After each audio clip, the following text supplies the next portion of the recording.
দর্শক, এবার সবজির বাজারের পরিস্থিতি জানবো। নারায়ণগঞ্জ থেকে সবজি বাজারের খবর জানাতে সরাসরি যুক্ত হচ্ছেন সহকর্মী বিলাল হোসেন। বিলাল, সবজির বাজারের কি অবস্থা দেখছেন এবং এই বিষয়ে ক্রেতারা কি বলছেন, বিস্তারিত জানাবেন। লিনিয়া, আপনাকে প্রথমে জানাতে চাই, গত এক সপ্তাহের ব্যবধানে নারায়ণগঞ্জের সবজির বাজারগুলিতে 50 টাকার অধিক বৃদ্ধি পেয়েছে প্রায় প্রতিটি সবজির মধ্যেই। আমরা আজকে নারায়ণগঞ্জের সবচেয়ে বড় যে পাইকারি বাজার দিগুবাবুর বাজারে এসেছি এবং এই বাজারে আসার পর যেটি দেখলাম যে বিক্রেতা এবং ক্রেতা উভয় বলছেন প্রতিটি সবজির মধ্যেই 50 টাকা বৃদ্ধি পেয়েছে। এর কারণ হিসেবে বিক্রেতারা দাবি করেছেন যে বর্ষাকাল, এ কারণে উৎপাদন অনেক কমেছে। এছাড়া বিভিন্ন অঞ্চলে বন্যা হওয়ার কারণে কিন্তু এই নারায়ণগঞ্জে সবজি আমদানি কিন্তু অনেকটা কমেছে। এটি শিল্প অঞ্চল হওয়ার কারণে এখানে কিন্তু কোনো ধরনের আবাদ হয় না, অর্থাৎ পূর্ব অঞ্চলের বিভিন্ন এলাকা থেকে এই নারায়ণগঞ্জে কিন্তু সবজি আসে এবং এখান থেকে কিন্তু বিক্রি হয়। ফলে এই বাজারে কিন্তু সবজির দাম বৃদ্ধি হওয়ার কারণে কিন্তু যারা ভোক্তা এবং ক্রেতা তারা কিন্তু বিপাকে পড়েছেন। আমরা বাজারের এই মুহূর্তে পরিস্থিতি একটু দেখাতে চাই এবং আজকের যে বাজার, সবজির বাজার, সেই দাম দর একটু আপনাকে নিয়ে জানাতে চাই। আজকে নারায়ণগঞ্জের বাজারে টমেটো বিক্রি হচ্ছে 140 টাকা দরে, যেটি গত সপ্তাহে ছিল 80 থেকে 90 টাকার মধ্যে। কাঁচামরিচ 160 টাকা কেজি দরে বিক্রি হচ্ছে, পটল 40 টাকা, বেগুন 80 টাকা কেজি দরে বিক্রি হচ্ছে।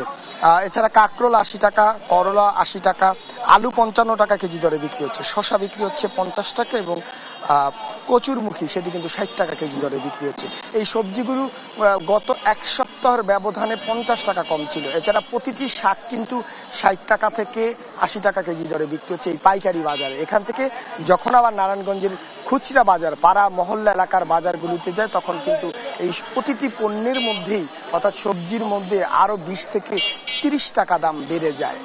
সেখানে যে আলাদা খরচ, যাতায়াত খরচ, সেটি যুক্ত করে এবং একজন ক্রেতার কাছে যখন এই পণ্যটি যায় তখন কিন্তু এর দাম অনেক চড়া হয়ে যায়। ফলে যারা নিম্ন আয়ের মানুষ, মধ্যবিত্ত আয়ের মানুষ, খেটে খাওয়া মানুষ, তারা কিন্তু অনেকটাই বিপাকে আছেন এবং ভোগান্তিতে রয়েছেন, এমনটা কিন্তু আমাদেরকে জানিয়েছেন।